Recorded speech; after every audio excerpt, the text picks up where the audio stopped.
दोस्तों नमस्कार। आज आपके लिए एक नई सीरीज लेके आया हूं और उस सीरीज का नाम होगा चंद्रमा। इस सीरीज में आपको कम से कम 3 से 4 वीडियो मिलेंगे जो कि हर हफ्ते आपको एक वीडियो के रूप में मिलता रहेगा, जिसमें खाना नंबर 1 से लेके 3 4 इस तरीके से, फिर 4 से लेके 6 7 इस तरीके से, फिर 8 से लेके 12 तक करने की कोशिश करूंगा। तो चंद्रमा की बात करने का खास उद्देश्य ये है, चंद्रमा हमारे जीवन में हमारे मन की और हमारे घर की शांति होता है। और सबसे बड़ी बात, कैश फ्लो, नगद पैसा, पैसे का आना जाना, ये भी चंद्रमा से संबंधित है। इसके अलावा हमारी माता के सुख, हमारे जीवन में नानी दादी और हमारी सास के संबंध, ये सब चंद्रमा से संबंधित होते हैं। अलग अलग घरों में चंद्रमा अपने रिश्ते बदल देता है। जैसे कि खाना नंबर 4 का चंद्रमा माँ या माता की गोद, खाना नंबर 6 का चंद्रमा होता है तो वो नानी का कारक होता है। खाना नंबर 8 का चंद्रमा ताई का कारक होता है। खाना नंबर 10 का चंद्रमा चाची का कारक होता है। खाना नंबर 12 का चंद्रमा सास का कारक होता है। और कोई भी बुजुर्ग महिला खाना नंबर 9 के चंद्रमा से संबंधित होती है। तो चंद्रमा की बात करते समय, क्योंकि ये कैश फ्लो, घर की मन की शांति और हमारे मानसिक विचार या मानसिक विकार कि हमारा मन मस्तिष्क कैसा होगा, क्योंकि घर की मन की शांति भी चंद्रमा से संबंधित है। तो सबसे पहले आप शुरू करूंगा खाना नंबर 1 का चंद्रमा। जब व्यक्ति की माता जीवित बैठी हो, व्यक्ति को जल्दी हार ना मिलेगी, यानी कि माँ के जीते जी व्यक्ति ऊंचाइयों पे चढ़ता चला जाएगा। और अगर वो माता के आशीर्वाद लेता रहे पांव हाथ लगा के, तो उसकी तरक्की और ज्यादा बढ़ जाएगी। लेकिन यहाँ भी एक विडंबना है, ऐसे व्यक्ति को खास तौर से 24 साल की उम्र तक गलती से भी शादी नहीं करनी चाहिए। वैसे तो ये नियम 28 साल का भी होता है, लेकिन 24 साल तक क्यों नहीं करनी चाहिए शादी? क्योंकि 24 साल तक अगर शादी हो जाए तो उसकी माता का भाग, यानी कि चंद्र का भाग, यानी कि पैसे की आई चलाई, घर की मन की शांति खराब हो जाएगी और साथ ही साथ औलाद के सुख भी खराब हो जाएंगे। इसके अलावा अगर चंद्रमा खाना नंबर 1 यानी कि लगन में बैठा हुआ, जिसे भाव 1 भी कहते हैं, इसमें बैठा हो और व्यक्ति 24 साल की उम्र से पहले मकान बना ले या 24 तक भी मकान बना ले, तब भी माता का सुख रद्दी हो जाता है। कई बार माता की मौत तक हो सकती है, बीमारी तक लग सकती है और औलाद के सुख भी नष्ट होते हैं। और इसी कड़ी में व्यक्ति अपनी 28 साल उम्र में शादी कर ले, 28 साल तक कर ले, और या उसके नजदीक के खून में जैसे भाई बंधु बहनों की शादी 28 साल उम्र तक हो जाए, तब भी माता का भाग रद्दी हो जाता है, पैसे की आई चलाई और खुद जातक की संतान में समस्या आ जाती है, संतान के सुख नष्ट हो जाते हैं, संतान की कोई मेंटली स्थिति खराब हो जाए, मानसिक विकार हो जाए, अपाहिज बच्चा पैदा हो जाए। इस तरीके की ये प्रॉब्लम 28 साल उम्र में भी जाके बढ़ जाती है, खासतौर से जब उसकी शादी या उसके भाई बंधुओं, कजन वगैरह, चाचा ताऊ, मतलब हकीकी रिश्तेदार, खून के रिश्तेदारों में शादी ब्याह 28 साल उम्र तक कर लिया जाए। चंद्रमा जब लगन में बैठा हुआ हो तो ऐसे व्यक्ति को किसी भी बर्तन में, खासतौर से चांदी या क्रॉकरी या वो एल्यूमिनियम का ही बर्तन हो, केतली जैसा, जैसे कि सागर होते हैं, इनका इस्तेमाल, यानी कि नाली लगे हुए बर्तन का किसी का भी इस्तेमाल नहीं करना चाहिए। नहीं तो माता का भाग्य यहाँ भी मंदा हो जाता है। खास तौर से बुध की 34 साल या राहु और केतु की भी 42 से लेकर 48 साल उम्र तक माता की उम्र तक सक्की हो जाती है, यानी कि माता की मौत भी हो सकती है, या माता के जीवन में दुख दलदल पैदा हो जाए, या फिर माता की आंखें खराब हो जाए, या अंधी तक हो जाए।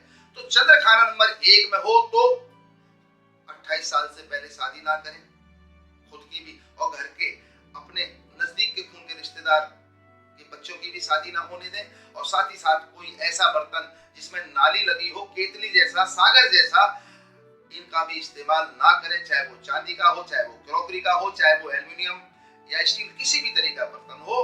चंद्र खाना नंबर 1 के समय ऐसे बर्तनों का इस्तेमाल भी ना करें।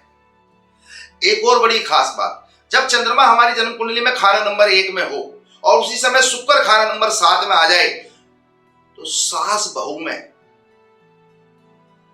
मां बेटी जैसे रिश्ते होते हैं। लेकिन अगर शुक्र खाना नंबर 1 में हो और चंद्रमा उसके सामने 7वें घर में आ जाए, तो सास बहू का घनघोर रूप से झगड़ा होता है और ऐसा जातक भी कई बार नशे पत्ती की तरफ अग्रसर हो जाता है और वो नशा करने लगता है, जिससे उसकी अपनी सेहत और परिवार के आर्थिक हालात भी खराब होने लगते हैं। चंद्रमा खाना नंबर 1 में हो और अगर नेक हालात का हो जाए या फिर व्यक्ति नेक करके रखे, जैसे कि मैंने पहले ही बताया, माँ के पांव हाथ लगाए, आशीर्वाद ले, माँ को खुश रखे, तो दोस्तों 24 साल से लेकर 28 साल उम्र के बीच में, वो तो परहेजता की शादी ना हो अपनी या अपने परिवार के दूसरे भाई बंधुओं की, लेकिन अगर ऐसा व्यक्ति चंद्रमा को नेक रख ले या उसके टेबे में प्रकृति नहीं उसके जन्म से में नेक दे दिया हो, तो दोस्तों 24 साल से 28 साल उम्र के बीच में दूध की नदियां बहेंगी, यानी कि उनके पास हर तरीके की सुख संपत्ति, रुपया पैसा, आर्थिक संपन्नता पूरे तरीके से आ जाएगी, यानी कि कम उम्र में बच्चा कामयाब हो जाएगा। और इसको और नेक करने के लिए ऐसा व्यक्ति जब भी मौका मिले बरगद के दरख्त पे यानी कि बड़ के पेड़ पे पानी डालता रहे या दूध डालता रहे, तो इससे चंद्रमा का और बड़ा नेक फल निकल के आएगा। खाना नंबर 1 का। अब बात करेंगे दोस्तों खाना नंबर 2 के चंद्रमा की।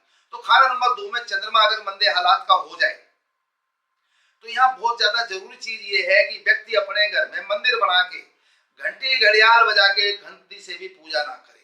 अगर चंद्रमा का मंदा असर आया खाना नंबर 2 में, तो दोस्तों औलाद के सुख बाधित हो जाएंगे। लाल की साहब में इसे लावल्दी बोला, यानी कि नर औलाद पैदा ही ना हो पाए।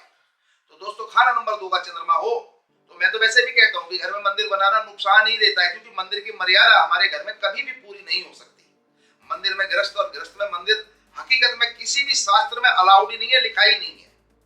तो कम से कम इतना तो हम कर ही सकते हैं कि चंद्र खाना नंबर 2 में बैठा हुआ है तो घंटे घड़ियाल बजा के पूजा ना करें, क्योंकि यहाँ औलाद से संबंधित समस्याएं बड़े स्तर पे आ जाती हैं। जबकि दोस्तों खाना नंबर 2 का चंद्रमा ऊंच का होता है, लेकिन आपको जान के बड़ी हैरानी होगी कि खाना नंबर 2 में बैठा हुआ चंद्रमा भी कई बार खाना नंबर 12 का असर दे देता है। जबकि दिखाई लिखा हुआ तो कुंडली में देखेंगे या मोबाइल पे या कंप्यूटर की स्क्रीन पे देखेंगे कि वो खाना नंबर 2 में ही बैठा है, लेकिन असर वो खाना नंबर 12 का देगा। वो होता कब है दोस्तों? जब हमारी जन्म कुंडली के खाना नंबर 1, 2, 7, 10 और 11 में मंदे ग्रह बैठ जाए, यानी कि ये घर मंदे हो जाए, तो दोस्तों चंद्रमा फिर बैठा 2 में ही होगा, लेकिन असर 12वें घर का देगा। और 12वें घर का चंद्रमा बहुत ही ज्यादा मनहूस, हर सुख के बाद गम देने वाला, रात की नींद उजाड़ने वाला। जितनी भी दुख मुसीबत होती है रात को ही उनकी खबर मिलेगी या मुसीबत आएंगी जीवन में। गंदे गंदे और बुरे सपने आते हैं, डरावने सपने आते हैं, और दोस्तों रुपए पैसे की भी समस्या बनी रहती है। और सबसे बड़ी बात, ससुराल से संबंध अच्छे नहीं रह पाते, और सास के साथ तो बहुत ही बुराइयां, मतलब सास बहू के झगड़े जाले हालात बड़े स्तर पे चले जाते हैं, और व्यक्ति अपने जीवन में काफी हद तक अकेलापन महसूस करता है। जबकि बैठा चंद्रमा 2 घर में है और जहां वो ऊंच का है, लेकिन असर वो हद दर्जे का मंदा दे देता है खाना नंबर 12 का। चंद्रमा जब हमारी कुंडली में खाना नंबर 2 में हो और उसी समय शनिचर खाना नंबर 10 में हो जाए, तो दोस्तों बुढ़ापा बड़े मंदे हालात का गुजरता है, यानी कि बुढ़ापे में देखभाल करने वाला कोई नहीं होता। औलाद से संबंधित भी दिक्कत परेशानी हो जाती है, क्योंकि बुढ़ापे में हमारा ध्यान कौन रखेगा? संतान।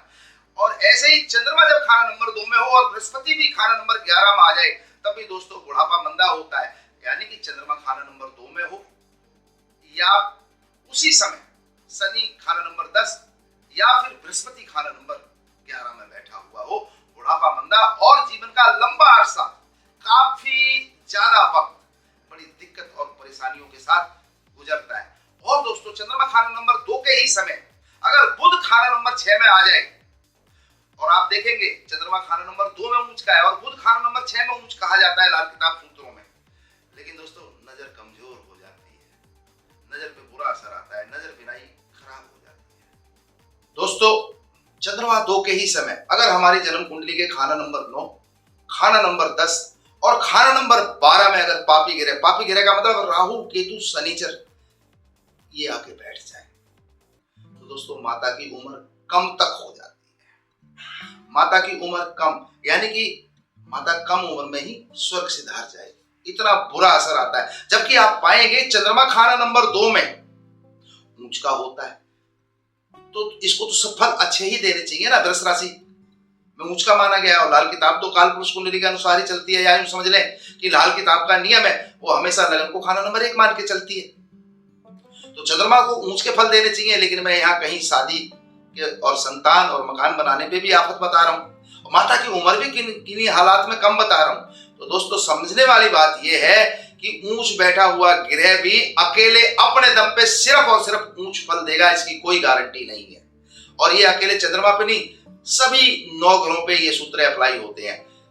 और जब ग्रह नीच बैठ जाए तो वो नीच ही असर देगा, इसकी भी कोई गारंटी नहीं है। और इसका सबसे बड़ा कारण ये है कि कोई भी ग्रह बाकी अन्य ग्रहों के साथ उसके जो संबंध बनते हैं अन्य ग्रहों में बैठे हुए बाकी 8 ग्रहों से, उसके अनुसार अपने अच्छे या बुरे फल देता है। सिर्फ ऊंच या नीच बैठने से ग्रह के असर ऊंच या नीच ही नहीं होते हैं। नीच बैठे हुए ग्रह वाले जातकों को मैंने बहुत बड़े स्तर पे देखा है और ऊंच बैठे हुए ग्रह वाले लोगों को मैंने भिखमंगे हालात में भी देखा है। ये कहना चाहता हूं दोस्तों, चंद्रमा की बात इतनी ही। आप लोगों से रिक्वेस्ट करूंगा कि मेरे चैनल को लाइक करें, सब्सक्राइब करें और अपने मिलने जुलने वाले मित्रों को, दोस्तों को, परिवारजनों को शेयर भी करें, क्योंकि अभी चंद्रमा के बाकी घर 10 बचे हुए हैं, 3 से लेकर 10-12 तक। तो दोस्तों अभी बहुत अच्छी जानकारियां आपको चंद्रमा से संबंधित मिलेंगी और ये सीरीज कंटिन्यू हर हफ्ते एक वीडियो देने की कोशिश करूंगा, जिसमें एक ग्रह को पकड़ते जाएंगे। आज चंद्रमा से संबंधित आप लोगों के सामने चर्चा की है। आप सभी से रिक्वेस्ट है, विनती है कि मेरे वीडियो को लाइक करें, सब्सक्राइब करें और अपने मित्रों को, बंधुजनों को, परिवारजनों को शेयर करें। आपको नई जानकारियां इसी तरीके से